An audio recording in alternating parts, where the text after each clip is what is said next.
Hi there, welcome back to Transfer Talk. Time to get the latest news from Spain now. Alvaro Montero joins us live. Alvaro, always good to talk to you on a Wednesday afternoon. I feel like every week I've been starting with Diego Carlos, so I'm going to start there again. A bit of a different question today, though, as it looks like a possible transfer to Newcastle is over. Is it fair to say that Sevilla are pricing him out of a move? Hi everybody, yes, it seems that as far as I know, there's been two offers from Newcastle to Sevilla for Diego Carlos. The second one a few days ago, around 40 million euros. Let's remember, as we said last week, his clause, his famous clause, is about 80 million euros. So it seems now the player is going to stay in Sevilla because inside the club they believe it's not enough. And it does have parallels to the Jules Koundé to Chelsea saga when Sevilla upped their asking price there. We know that Carlos is open to a move. Can you see this one being resolved before Monday's deadline? Not really. First of all, we have to say that there's a very good relationship between Sevilla and Diego Carlos, so between the club and the player. All this information I've just told you is what they've been talking in the last days. So Diego Carlos has explained this offer to Sevilla. Sevilla knows all this information. Sevilla has told the player they don't want to sell him for 40 or 50 million euros. They believe the market situation right now is very difficult to find a replacement. So they want the player to stay. If in the next days, in the next hours, Newcastle offers, like say, 60, 70 million euros and they become crazy, maybe there is a little chance, but they believe that is not going to happen. So Diego Carlos has understand this situation. As we say in Spanish, he doesn't see with bad eyes the possibility of staying in Sevilla. Let's stick with Sevilla, Alvaro, and they finally got their man in Anthony Martial. How happy are Sevilla to get this done? Because it must have been quite a complicated one to get over the line. Yeah, they're extremely happy because they believe, as they've said in the last hours, he's a good possibility, a good man to make Sevilla win La Liga. Inside the club, they say it's now or never. They are only 4 points above Real Madrid. They believe they can be champions this year. And with En-Nesyri, the striker in the African Cup, Martial is a very good player. It is said inside the club that he has reduced, the French striker, his salary, his wage, close 1.2 million euros, more or less. So they believe, the player believes in the project, and they're extremely happy with this new striker, with Lopetegui, with Monchi, and they think it's a very good piece for making Sevilla winning La Liga again, many, many years after.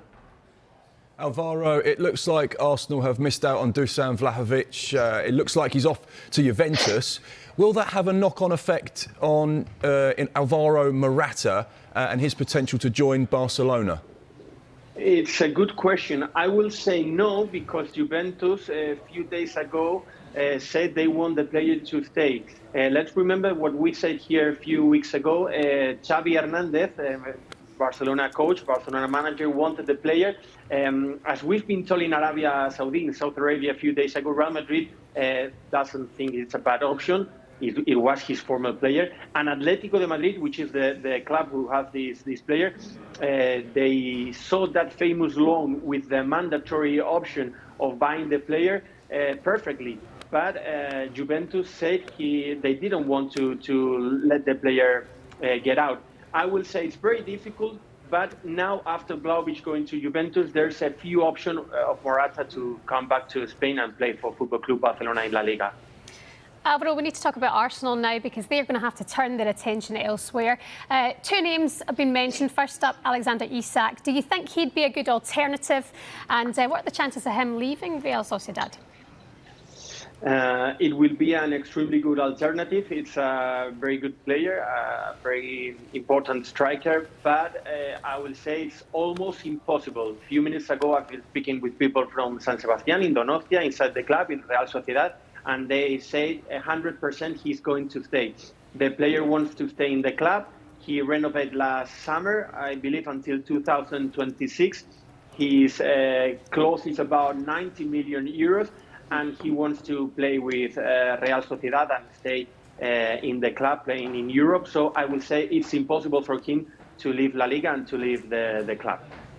And Alvaro, I wonder if this one is more possible. Another name being linked with Arsenal is Raul de Tomas. Can you just tell us a bit more about the player? Would he be a good fit at Arsenal? Yeah, extremely good fit. He is a former Real Madrid player, Benfica player, typical Spanish strikers such as Fernando Morientes 10, 15 years ago. I like very much this player who, remember, last month of November, he was called by Luis Enrique for the Spanish national team. He is, with 12 goals, the second in the Pichichi career, just after Karim Benzema. And as far as I know, I've been asking in Barcelona, his entourage say he wants to stay in the club. And it happens the same as with Diego Carlos. If Arsenal pays 60 or 70 million euros, which is a lot, of course they will sell it, but they believe that is not going to happen, so that the player is going to stay. OK, Alvaro, always brilliant to get your insight. Thank you so much. Thank you very much. Have a good evening.